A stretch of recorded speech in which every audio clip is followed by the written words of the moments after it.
Metro Man, swinging those hips and hitting those dance moves, parading himself in front of the fine citizens of Metro City as he thanks them for their constant support. The crowd goes wild for his charismatic display, and he takes a moment to speak to the loving people to let them know just how much their faith means to him. However, as both himself and the crowds are caught up in that heartfelt speech, it becomes clear that this scene is not the one we all remember from the Megamind movie. No one notices the sudden and instantaneous sight above. With a glance upward and the blink of an eye, Metro City, for as far as the eye can see, is completely obliterated into a disfigured ruin of what once was by an aerial bombardment. Amid the smoke of annihilation, Melzargard descends from above to seek any worthy survivors as per the orders of Lord Boros, and as the dust clears, a figure remains unfazed by the explosion which turned his city and much of his populace to ashes. That figure is Metro Man, and while the Dark Matter Thieves are unlike anything he's ever come into contact with before, Metro Man is also unlike anyone they've ever met in their own exploration of the universe. And for the one guy in the comments who's gonna say, Metro Man would have seen the shells dropping and stopped them all. Hey, just take a simple but effective setup for what it is, okay?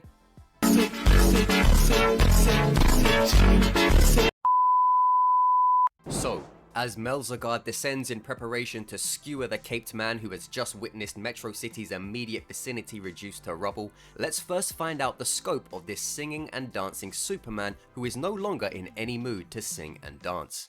By this point, most people know who Metro Man is and what his most popular scalings are, so I'll keep it somewhat brief to avoid boring you to death.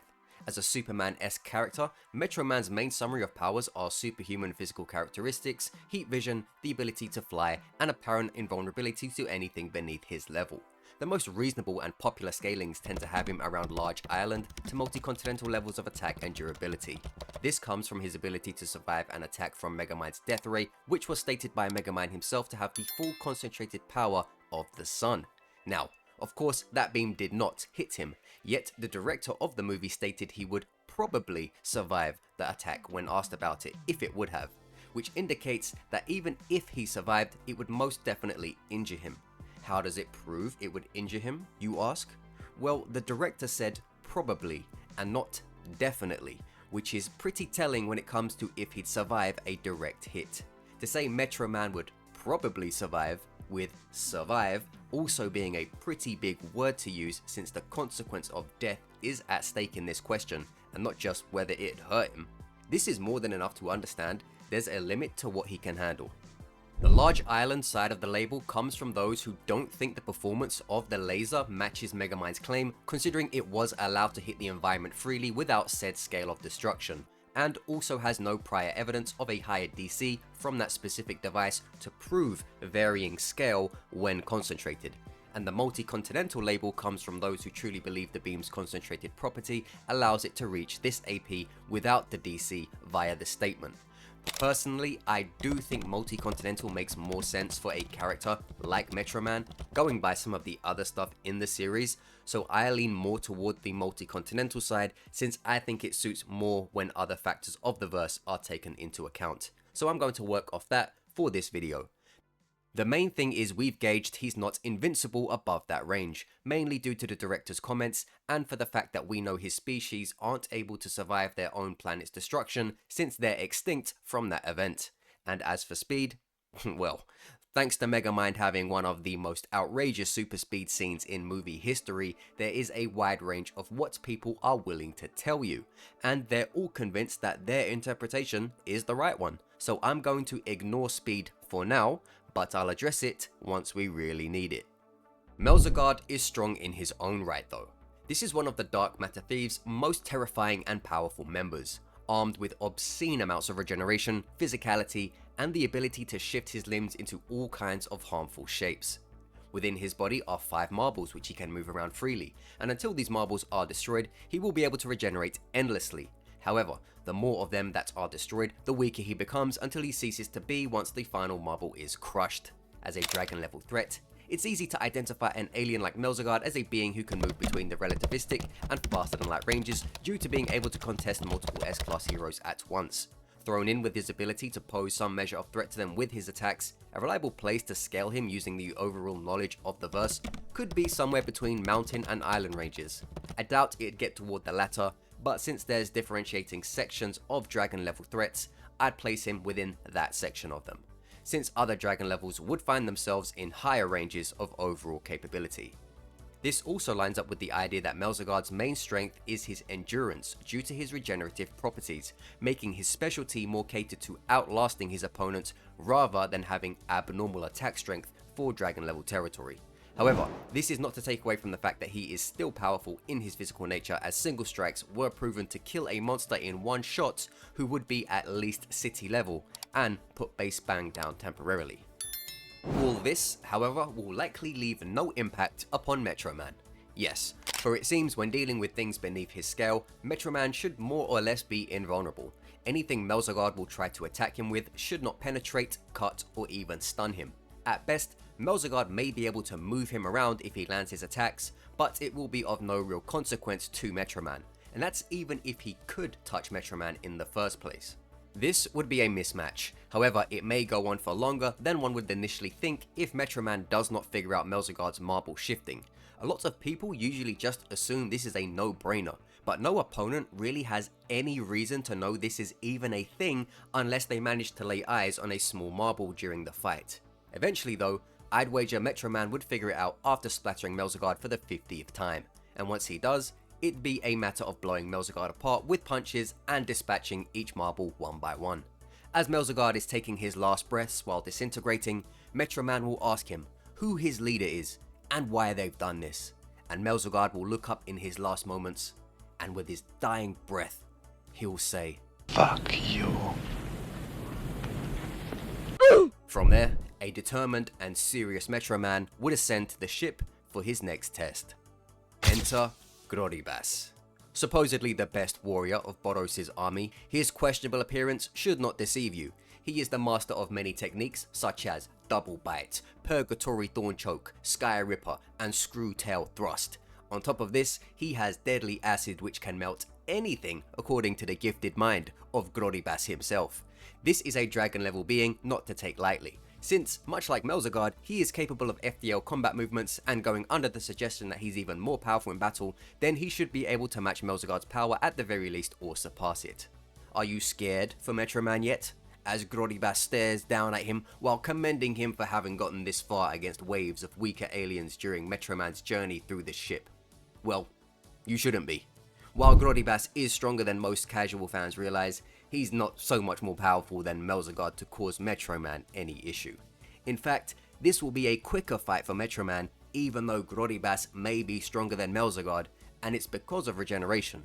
You see, Melzargard would have been a longer fight due to his regen and hidden marbles, but Groribas possesses no such healing factor, which means since he doesn't stack up to Metro Man in the first place, the superhero should blow him away rather quickly, which means just like with Saitama, Groribas won't be able to demonstrate all of his favourite techniques here either, with Metro Man likely being too fast for Groribas and powerful enough to punch him to the alien afterlife. This means a determined Metro Man sweeps through the ship even deeper, bringing him to a test against the power of the final alien general. Yes, it's Geryuganshoop, and considering a black hole killed Metro Man's species, and Geryuganshoop mentioned a black hole during his gravity oppression against Saitama, this should be fairly simple, should it not? Not quite. You see, Geryuganshoop does not possess the power to create gravity pressure equaling a black hole. Murata himself stated that the combined efforts of Boros' generals would hold nearly zero chance of defeating Lord Orochi.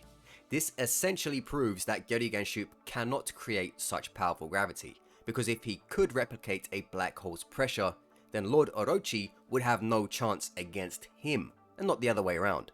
While very impressive and still capable of gravity control, Geryuganshoop is not on the level to defeat a being like Metro Man. It's plausible that he will catch him within his gravity since Metro Man has no reason to expect it, although with his strength and speed, forcing his way through those conditions and bringing the fight straight to Geryuganshoop will be enough to gain victory. Judging that Geryuganshoop is within the same degree of power as Melzargard and Groribas, he too will fall to the superior speed and strength of Metro City's protector. But as Geryuganshoop falls, he says with his last breath that the intruder would never defeat Lord Boros himself, and if he reaches the throne room, then he will surely meet his end. Which brings us to the ultimate question of this video once Metroman steps foot inside of Boros' abode, laying eyes upon the seated figure of frightening majesty who seeks a power to rival his own for a fight which would make his intergalactic travels worthwhile. How powerful is the leader of the Dark Matter Thieves though? I'll try to keep this brief since Boros is pretty well defined by this point.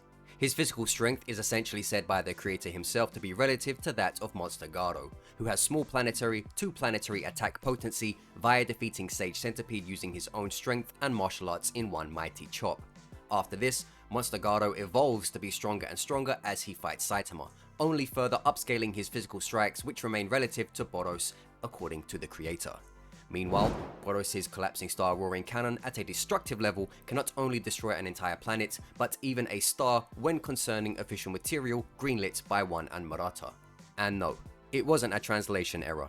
This was already debunked by Yasin, who is a great YouTuber worth checking out.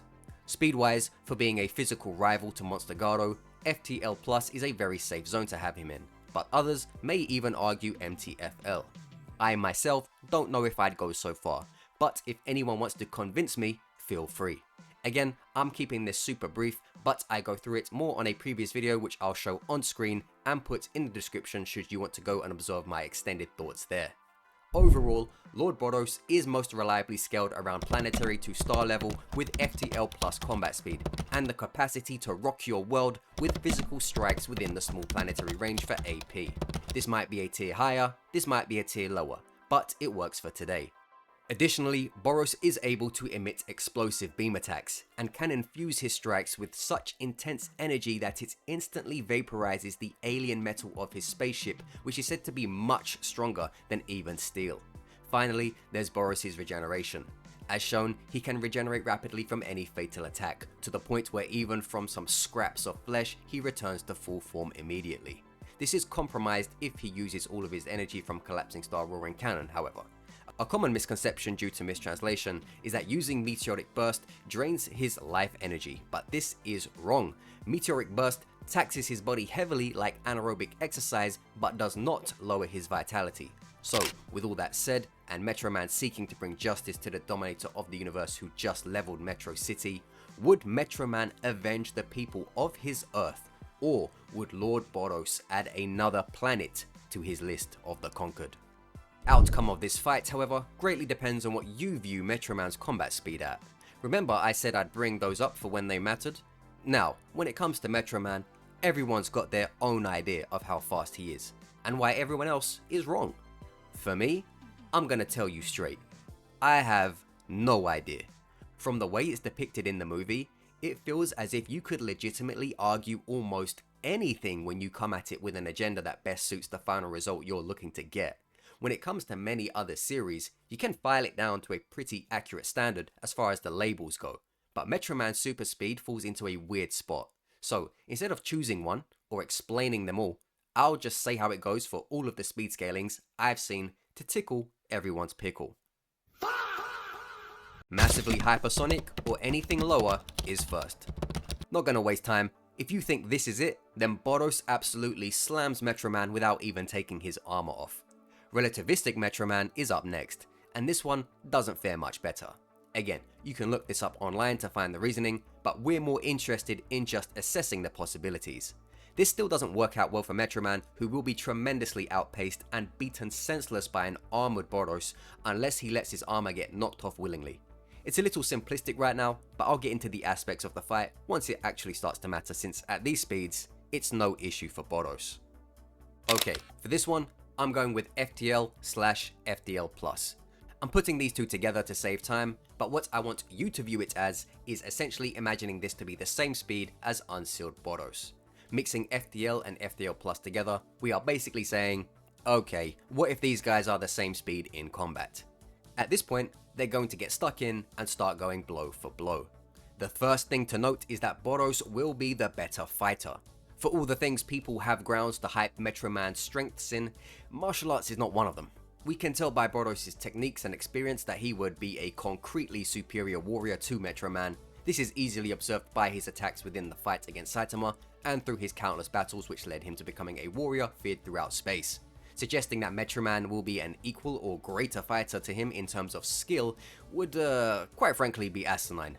Additionally, while I do think Boros will still be physically stronger than Metroman in his unsealed form, if for argument's sake we equalize them, Boros still holds the power to seemingly endless regenerate in this form. He's not using all of his energy in Meteor Burst or attempting Collapsing Star Roaring Cannon, which means, as he suggested to Saitama in their battle, he could stand and bang with Metroman for as long as it took until victory. Given the power of his blows, Metroman would not be taking too much of this for long until he goes down, given the scaling of multi-continental power which draws back to him surviving the death ray not being a given according to the director himself. Throw in Boros' energy attacks and vaporizing heat he can still emit during this mode, Metroman is essentially going to fade sooner or later into the fight, and without Boros needing to engage in Meteoric Burst to do so. In a nutshell, if they are as fast as one another in FTL plus ranges, Boros can outlast and overpower Metroman while in his unsealed state, but it's likely he beats the brakes off him pretty quickly with superior skill and effectiveness. This brings us to the MTFL ranges of Metroman's interpretations. So, if you believe him to be MTFL and we keep Boros at FTL+, how does this look? Well, Boros still holds the power advantages in both striking power, versatility, and destructiveness, although Metroman will be far too fast for him to handle.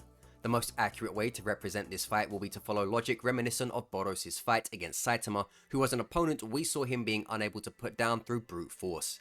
In this scenario, he will be unable to do so against Metroman, not because of Metroman's strength or durability, but because of his overwhelming speed. Boros would be getting absolutely riddled with punches from Metroman. However, due to Metroman's weaker power and Boros' constant regeneration, this fight against Boros' unsealed form would simply be endless until Metroman tires, or until Boros switches to Meteoric Burst. Once Boros enters that mode, some will make the argument that he too will be MTFL now. However, since I'm not convinced of that myself, we'll say he goes to a higher version of FTL Plus instead. This means Metroman will still be significantly faster than Boros in Meteoric Burst, although Boros is now more deadly than ever. From here, Metroman has a potential pitfall in getting caught up in the AoE of Boros' energy emittance. If it lands, it's very comfortable to say that the damage of such vaporizing essence would cause huge injury to Metroman and slow him, which would mark his eventual defeat. However, giving Metroman more grace again, we will say that his MTFL speeds even allow him to avoid all potential AoE damage from the energy emitted from Boros' strikes. Following the chain of narrative from the Saitama fight, eventually Boros will decide he has no other option to defeat this foe who is simply way too fast for him to handle traditionally. And since this is even happening to him in Meteoric Burst, it will mark his remaining decision if he thinks he cannot tire Metroman out. Collapsing Star Roaring Cannon. Up until now, MTFL Metroman has kept Boros in stalemates for being able to overwhelm him but not finish him, with any substantial damage being healed by Boros' regenerative properties. This is where the problem for Metroman arises, even with MTFL speeds. When Boros fires CSRC and claims it will end the planet after his patience has folded, these are the possibilities. 1. Metroman will take it head on like Saitama to try and save the Earth. If he does so, he will perish since this attack is a planet killer or more at standard interpretation. 2. He dodges the attack, which means the Earth is doomed and he either gets taken out by the overall destruction or perishes in space. I don't think we have definitive canon knowledge on if Metroman can survive in space, so it's either death by planet explosion or environmental consequences. And 3. He tries to attack Boros while he's performing it. This probably isn't the best idea, since getting close to that move as it's being done means the energy may affect him by proximity, nor does he have the amount of power needed to definitely stop Boros from completing the attack even while hitting him, and if it explodes in both their faces, Boros will likely regenerate after some time while Metroman won't. All in all, Metroman, even when MTFL, has no reliable answers to either save himself or the Earth in the face of Collapsing Star Roaring Cannon, which means in the case of MTFL Metroman versus Meteoric Burst Boros, This final move would either kill Metro Man directly or indirectly depending on his response to such a powerful attack of high destructiveness. However, if you believe Metro Man can survive in space while somehow taking no damage from a planetary explosion, then there's a possibility of a stalemate since Boros would not be taking the attack back upon himself like against Saitama, as Metro Man has no way to deflect it back at him. Overall, Boros defeats most, if not all, iterations of Metro Man's speed interpretations, with the MTFL version being the closest since it would require Boros to use his ultimate move, trapping Metro Man in what most likely seems to be a lose-lose scenario for him. This means that Metro Man would not be able to repel an invasion from the Dark Matter Thieves, but it certainly could be an eye-opening experience for Boros to have met someone so inconceivably fast, and could lead to Metro Man having earned Boros' respect. Like the video if you enjoyed it, subscribe for more, and run as fast as you can if an alien spaceship appears above your city.